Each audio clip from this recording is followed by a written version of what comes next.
Resident Evil 6.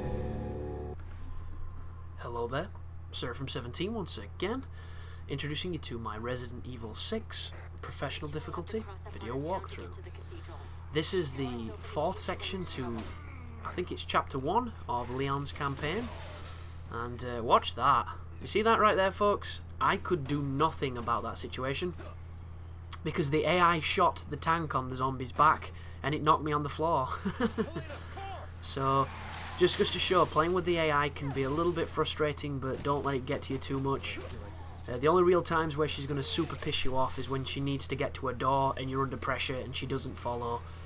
For every other situation, you know, there's MasterCard. She's pretty good. But this environment here is a nice looking place. It's really crowded, it's really eventful.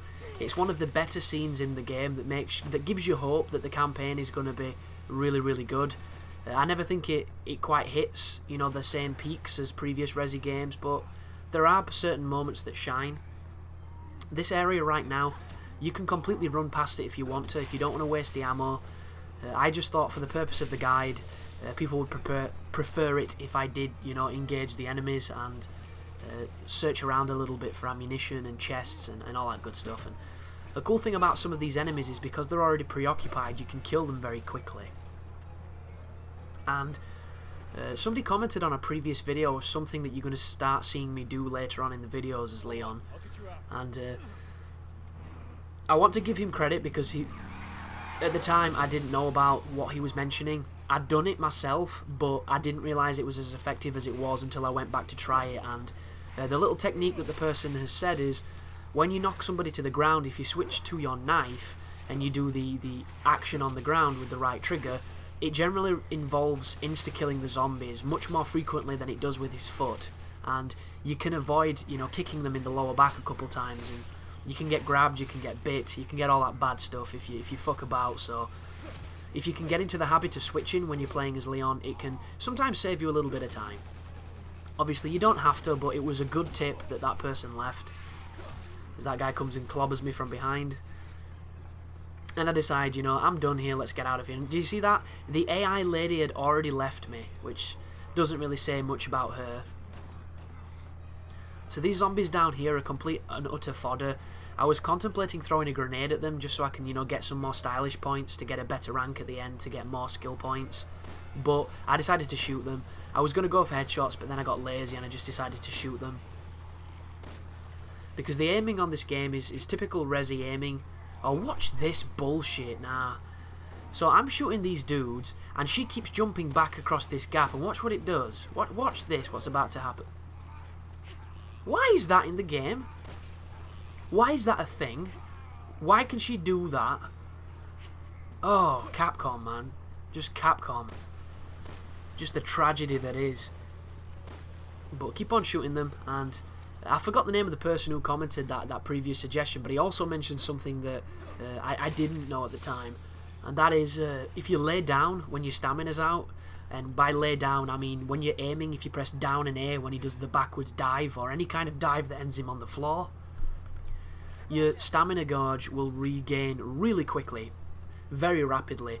So when Leon starts kicking like a little pussy and he starts doing his little Rob Lowe, Chad Lowe kicks, all you have to do is find some distance from the zombies or whatever's attacking you, do a dive, lay down, get your stamina back, and you're golden. So it's a really useful technique. And I've looked in the manual for this game, and the only thing the manual tells you is a couple of shortcut buttons and how to move. It doesn't tell you that, so the only other place I can think that you can learn that is from either doing it yourself and discovering it, or from the little tooltips that come on when it's loading.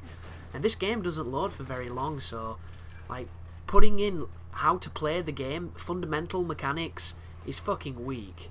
Like, that's a Dark Souls move where they want you to figure it out. And I just think it's a bit bad from a game that's usually a much more accessible experience. But right there you'll notice I'm getting an achievement because I am playing on an alternative account. The main reason I'm doing that is because this game doesn't save progress conventionally. And what I mean by this, this section here, if you do not mantle up immediately after pushing that, you will get shot by a dude with perfect aim. He is a dickhead, and he does it all the time, so be very careful there.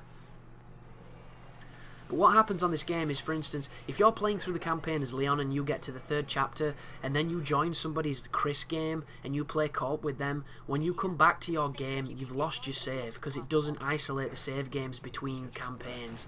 It's extremely poor play from Capcom, but it is what it is, you've got to compensate. But as you move through here, we're going to be introduced to a new weapon, which is always good.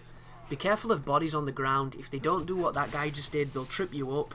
And the trip up mechanic on this game is pointless, futile, and all it is put in the game for is to frustrate you.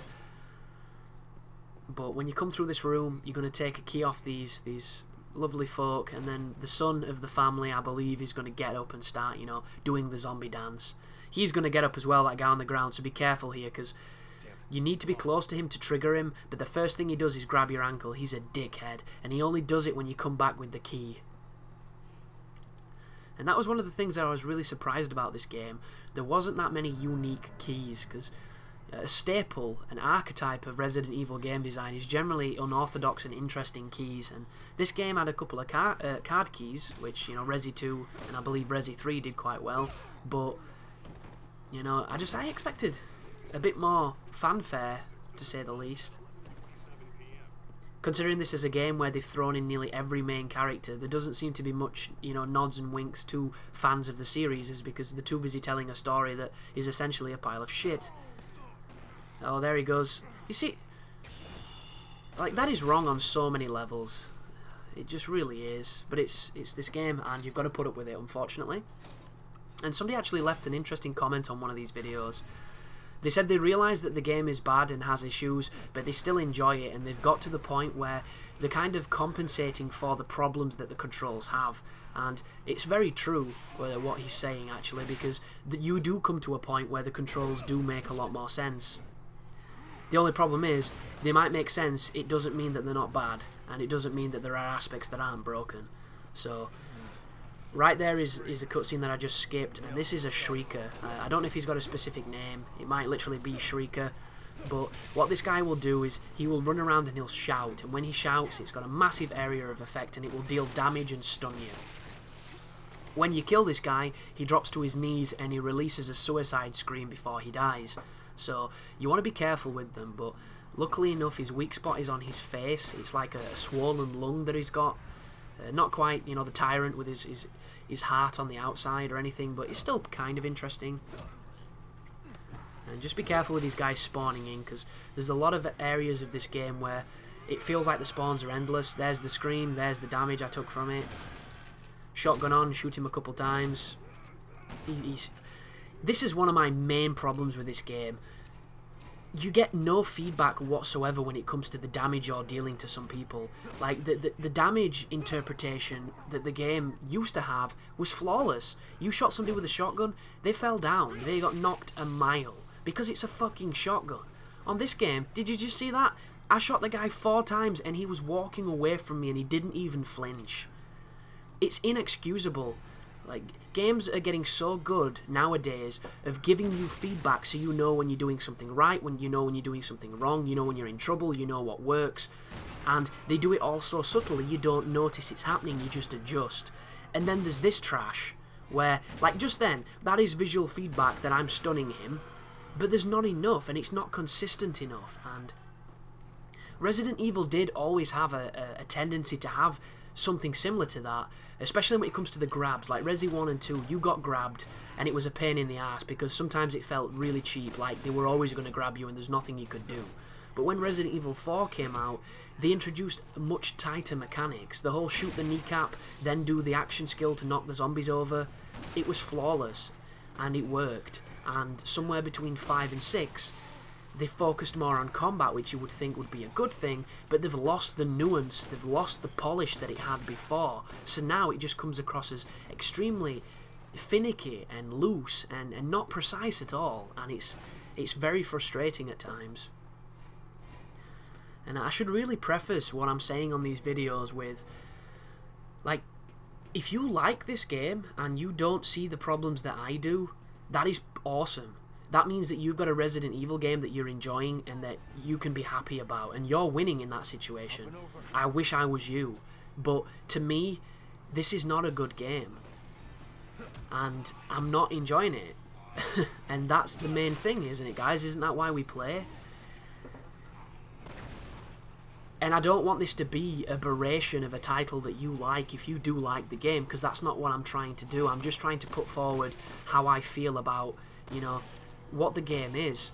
Because a lot of people seem to be misinterpreting the hatred and the bad reviews that this game is getting for it not being a survival horror game. And you see a lot of statements along the lines of, you know, all the old school players can whine and sulk about the tank controls and the fixed camera angles, but to me that's an ignorant remark, because Resident Evil has not been tank controls or fixed cameras for a very fucking long time. And if you think it has, you're either stuck in the past or you've not played enough. It's that simple.